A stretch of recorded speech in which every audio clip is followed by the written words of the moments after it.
Hi there, Tony Potts here, and welcome to Pardon the Disruption. And today's guest is amazing in a way that this fits right in for the holidays, because you're going to be negotiating probably with your family members, one way or the other, over a dinner table, over a slice of turkey. What kind of gift did you give me? What am I going to get you? He wrote an amazing best-selling book called Never Split the Difference. His name is Chris Voss. Welcome to the show. Thanks, man. Happy to be here. And it's funny. I read your book and immediately used your tactics and your tips at Walgreens, of all places. Outstanding. Well, there was a mix-up on a 2 for 1 and a 3 for this and whatever, so I just kind of calmed everything down. Excellent. Repeated back what they were saying to me. Right. And before I knew it, I not only get 3 for 1, I got the 2 for 1 for free on top of the 3 for 1. So with it, was that 5 for 1? Then? It was like 5 for 1, yeah. So it was worth about $1.50. But I can tell you, I walked out very, very proud. I was like, you know what? I tried to implement it and it worked. So nice job. So tell me about the book in a sense. What I like is you were a former FBI Lead Negotiator, right. A hostage negotiator, which is high stress. You realized you disrupted the way that the FBI was negotiating because it was not working. You guys found out it was not working, and you basically disrupted the entire art of negotiating, hostage negotiation, and found a new way and put those tips and those instances in a book. Yeah. Well, we had to get better. You know, you always got to get better, and you take ideas from here and there, and you blend them, and it works out. So, bada boom, bada bing. Exactly. Yeah.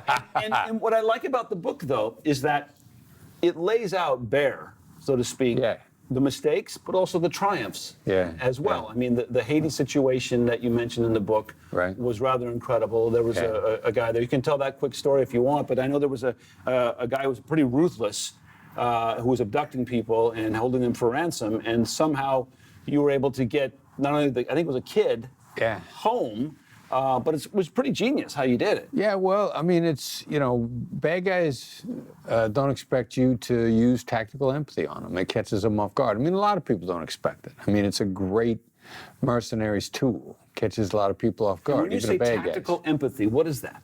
All right, so empathy, to start with that, is just short and sweet, demonstrating understanding the other side's perspective, demonstrating it, not saying I understand, but I might say to you, all right, so here's your beef with me.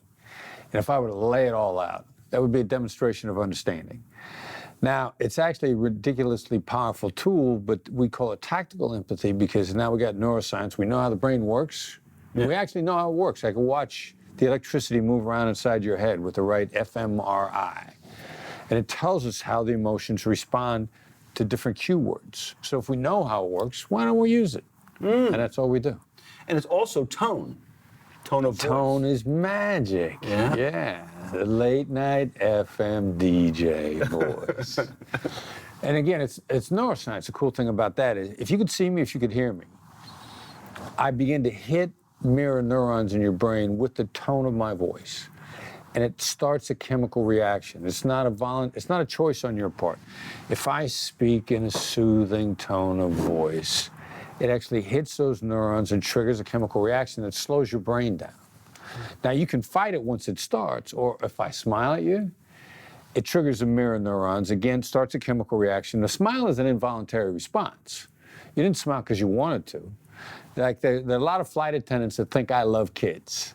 Lady sitting next to me on the airplane, she's got an infant there. I'm going to do a neuroscience experiment. Because the kid doesn't know that they're smiling. You look at a baby and you smile. The kid smiles back. It's an involuntary reaction. And a mom and a flight attendant think I'm a nice guy when in fact I'm doing a brain science experiment. And also, you can bring the tone down and the tone up. And by doing the tone, you can send a message, say in negotiation or you're across the table at Thanksgiving or Christmas, that if you bring it down a bit, you let them know without telling them that this will never happen. Right? So tell me how that works. Well, if we got a contract provision. Let's say, for example, work for hire. My company doesn't do work for hire because that gives away our intellectual property. You're going to hire us, you're going to put a work for hire clause in there. Everybody does. They don't know why they put it in. We sit down, I'll just look at you and I'll say, we don't do work for hire. Which lets me know it's never going to happen. Yeah, but I mean, you don't feel attacked. No, I don't. You don't feel backed into a corner. And when I say that, I'm going to go dead silent. And 9 times out of 10, which is 900, 90% batting average, that's high enough for me. Yeah. When I say that, you'll go, oh, okay, well, we'll take it out. And since it was your idea to take it out, I know you'll do it. And now I feel empowered. You feel like it was your idea. If I would have said, we don't do work for hire, so you're going to have to take the clause out, now you're going to feel backed into a corner. Yeah. I'm going to push back on you. Yeah, and it will have been my idea. And if I say that, you'll go, well, we'll try. And you go to the corporate counsel and you'll say, this guy doesn't like this. And the corporate counsel will say to you, well, this is how we do it. You tell him, And you're going to come back to me and you say, I tried because it was my idea. But if I say that and you say, well, I'll go get it taken out. Now when you go to corporate counsel, you're going to be like, hey, we got to take this out. Completely different dynamic. Yeah. How has that worked on a daily basis for you? Did you find yourself after a while, is it hard to turn it off in a sense, or is it just ingrained in your DNA? Like my Walgreens experience. I mean, I would hate to go against you in negotiating to buy a car. Like if I was a car salesman, I think I'd probably just give you the car. I get a good price on my cars. Yeah, I gotta admit that. No, well, you want to practice, and it's not whether or not what you're doing is bad, it's why you're doing it. I mean, it's a tool. Like, this is a tool. Everybody's got one of these tools. Yep. There are plenty of people that use these to commit crimes, to do bad things. Does that stop you from using your phone? No, it's why you're using it. I mean, you use your phone so we could do this interview and we could collaborate. It's not the tool that's bad, it's why you're using the tool. So there's nothing wrong. I use negotiation techniques with my mom. I was just, and she got mad at me, but. Well, how'd that happen? Tell me, how does that work? Well, she went to one of our trainings. My mom is the original tough Midwestern gal. One of my favorite sayings is, what's the difference between my mom and a terrorist? You can negotiate with a terrorist. My mom is pretty tough. So she comes to one of our trainings. And we should mention you run the Black Swan Group. The Black Swan Group, we teach, train, coach negotiation, coach people in a lot of deals. And tell people why you named it the Black Swan Group. Because black swans are the little things that change everything. Yep. And we find the little things that change everything. So your mom's comes to one of your seminars. Yeah, so she knows what it sounds like when we're negotiating, which it's usually, if I say it seems like, it's a verbal observation. It's designed to land with you gently and make you think about it. It's specific wording to trigger contemplation in your head. That's why I say, well, it seems like. Okay. And then you think about it. So my mom sat through the whole day, and we're talking about something the other day, and I go, well, it seems like, and she says, you're using that negotiation on me. And I go, sounds like it bothers you. She goes, yeah, it does. And then I went, ha! Gotcha. Well, it obviously worked for your mom because she can now know the triggers. She knows the triggers, and then ultimately, other than the fact that I'm a kid, right. And parent-child relationships always never win. There. You never win. Right. How did you come up with? So the title of the book is Never Split the Difference, Negotiate Like Your Life Depends on It. Right. Yeah. How did you come up with it? Because a lot of us think, you know what, I'll just split the difference. If I can just get out of this 50-50, we both win. Right. Well, you don't. You both lose. Okay. You lost half. Well, true. Human beings, and I didn't make this up, Danny Kahneman, a Nobel Prize in Behavioral Economics, 2002, prospect theory, lost things twice as much as an equivalent gain. So if we split the difference and I made you give up $5, now, because you're human, it'll feel like you gave up 10. And so then you won't feel good, you won't feel even until you've got me back for 10. And then now you see the death spiral coming. Yeah. Now I'm not going to feel good about getting hit for 10 because I only got you for 5, and plus it's going to feel like 20. It just never ends. It never ends. That's why compromise is a guarantee of destroying a relationship. It was somebody gave me a cartoon a long time ago. There was this back in the days of newspaper cartoons called the Lockhorns. It was between a husband and a wife, and they're always talking about it. Somebody sent me a Lockhorns cartoon where the husband saying to the wife, he said, "Why don't we compromise? That way we'll both be unhappy." And that's kind of the tenet of what you're saying. Yeah. Now, the crazy thing that a lot of people miss, though, if I say never split the difference, I also have to be willing to accept that you might be right and I might be wrong. Now that's the F word, fair. If I want you to be willing to adopt my position, I also got to, fairness is a two-way street, be willing to look at your position and say, you know, actually, you got a better idea. And if I'm open to that, now that's great collaboration. That's good negotiation. Also, I love the fact that in the book you talk a lot about mirroring, of repeating back what somebody has said to you word for word. Now, I did that to my mom. Yeah. And it actually worked. And I won't put her in the terrorist category, but she's a tough, as she says to me, she's a tough broad. Right? Yeah. All right. Those are her words. So you're allowed to say use her description. That's why I definitely prefaced it by that. But I used them on her, and it was just I didn't tell her, but we have a tendency to kind of go back and forth on occasion about certain things, and we know it's the old adage, like, you know, how do your parents know how to push your buttons? Because they put them there. Right? So she knows where my button is. That's a good point. That's a good one, right? And I used them on her, and she was saying a couple things, so she ended a couple sentences, and I repeated them back to her in kind of a calming voice, and it seemed to work.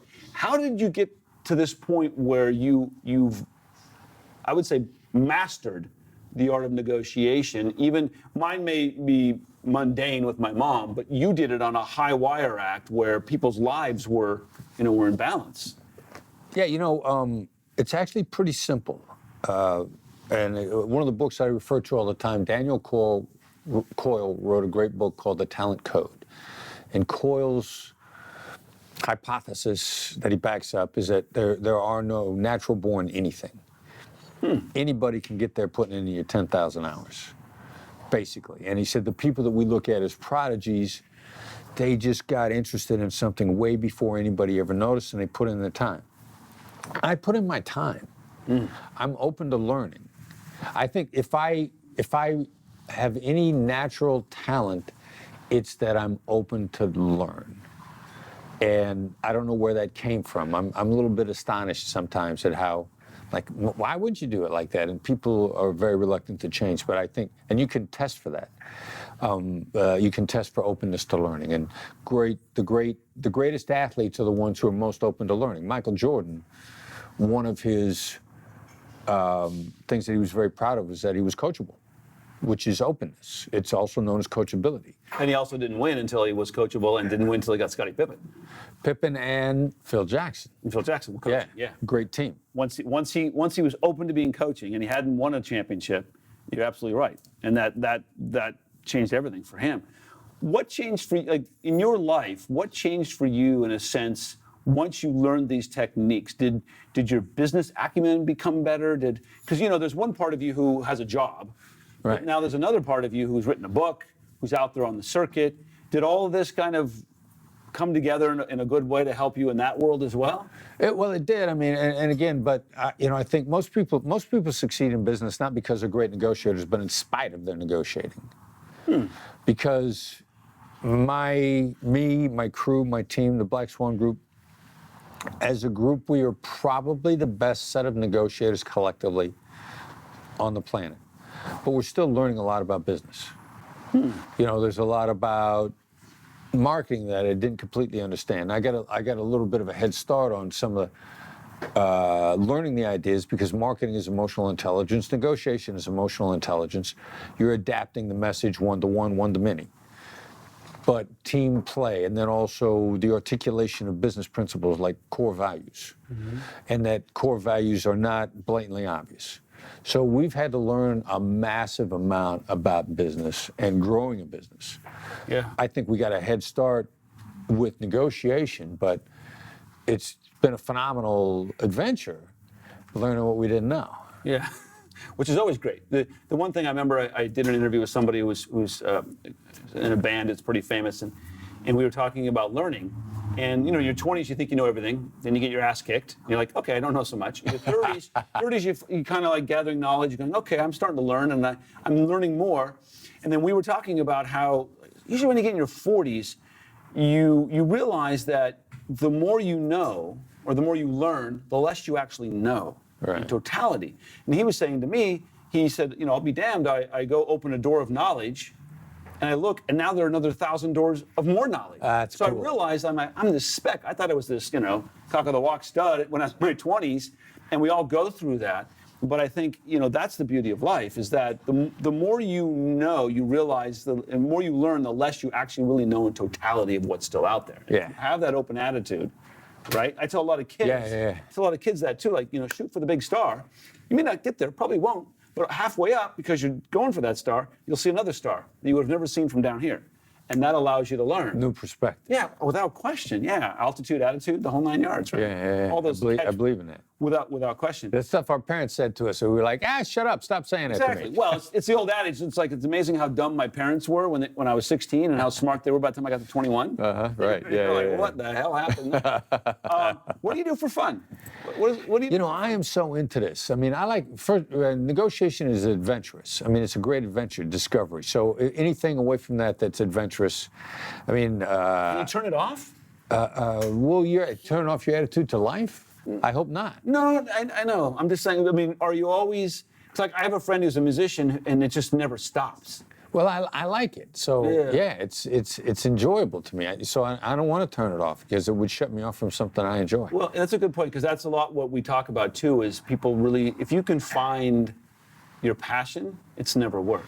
Yeah, exactly. It's part of your fabric. It's fun, who you are, right? Yeah. Did you ever, real quick, we got about 5 or 6 minutes left. What was the most harrowing situation you were in negotiation? Well, harrowing is a matter of definition. I knew you'd say that. Like I did some stuff that like other people, on the second deployment I went on in the Philippines, we just had a really successful deployment. We go on second time, same bad guy group, different franchise, different players. As soon as we land in Manila, they say, we need you to fly to the south. We fly to the south because there's a battle going on. There's a massive gunfight.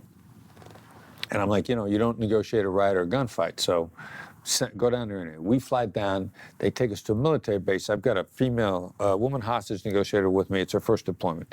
The base we go to, the very first briefing we get is what to do if our position is overrun. How do we bug out? How do you exfil? How do you get out of here if suddenly we're running for our lives? And that's the first thing they're talking about. That's a very first conversation. And it was like that scene in Pulp Fiction where Samuel Jackson's looking at John Travolta, and Travolta says, I can feel you looking at me. And I can feel her looking at me. I can feel her glaring at me because this was not on the brochure. Right. Part of it, yeah. And I said, look, it's not always like this. And you got through it okay? Yeah, it was no problem. It was the beginning of a series of very just bizarre turn of event after another in that one. I mean, it was which they are when you're in the third world overseas. I mean, it's not really your rules initially. They're not our rules. Yeah, when you go in. We don't set the rules. We just got to learn what they are and play by them. Didn't you have some real bad guy who ran a gang or whatever, and they kidnapped people all the time, and he called you or whatever, months later? That was a previous case. It was in the Philippines. Yeah. And what I really was, and I like the Phil Jackson analogy, I was really a negotiation coach. I mean, there are human nature dynamics that exist in every circumstance, in every culture, race, religion, creed, everything, because we're humans. There are certain... Undeniable. We're wired. Yeah. So you can drop me anywhere in the world, give me somebody who's coachable, you know your market, I know the human nature dynamics. Between the two of us, we'll make it happen. I need to find a Michael Jordan, I'm Phil Jackson. So my first time in the Philippines, I found the Michael Jordan. They got me this guy, police colonel, now retired. When he left, he was the #3 general in the Philippine National Police, a guy named Benjamin Gallant. Superstar, coachable. And he did so phenomenally that about 2 weeks after the first case we worked together where the hostage walked away, which means the bad guys didn't get a ransom. They got nothing. Yeah. Bloodthirsty murder and terrorist, sociopathic killer on the other side that Benji was negotiating with. He calls Benji 2 weeks afterwards and says, have you been promoted? You were really good. I was going to kill the American. I don't know what you said, but you're really good. They should promote you. Hangs up the phone. Oh, wow. That's not a phone call you get every day. You don't get that call every day. Wow, that's incredible. As we leave, what are a couple of things the everyday goofballs like me can take away from? Obviously, read your book because it's a great read. It's a fast read. It's filled with all kinds of tips and things you can do. Maybe give us one or two. Just we have the holidays and we have some conflict possibly coming up. Interaction when they meet people. Yeah, I'll tell you. Great story. Wasn't a holiday, but it was a family gathering. Argument between a brother and a sister. Sisters had too much to drink. Sister's a primary caregiver for their dying father under tremendous stress. And typically, because of the stress at a family gathering, she might have too much to drink and she might start lashing out at the people she feels are not helping her out. My client, friend, she starts in on him. He says, I just realized it was my turn. Yeah. And he said, I only wanted to make her feel heard and not dispute anything she said, which is the essence of great communication. He said it went on for an hour. She attacked for an hour before she finally let up. The next day, she sends him an email that says, yesterday I attacked you and you showed me nothing but love. Thank you for being my big brother. Those are the kind of interactions we should have during the holidays. That is, absolutely. I love all of that. Read the book, everybody. It's fantastic. Where can they find you? Difference. BlackSwanLTD.com is a website. www.black, BlackSwanLTD.com. We got a massive amount of free content that we put out. Okay, awesome. You buy the book and you take our free content, you will go a long way. Never split the difference. Negotiate like your life depends on it. Yeah. Thank you very much. Thanks, guys. Thanks for having me, man. Thank you so much.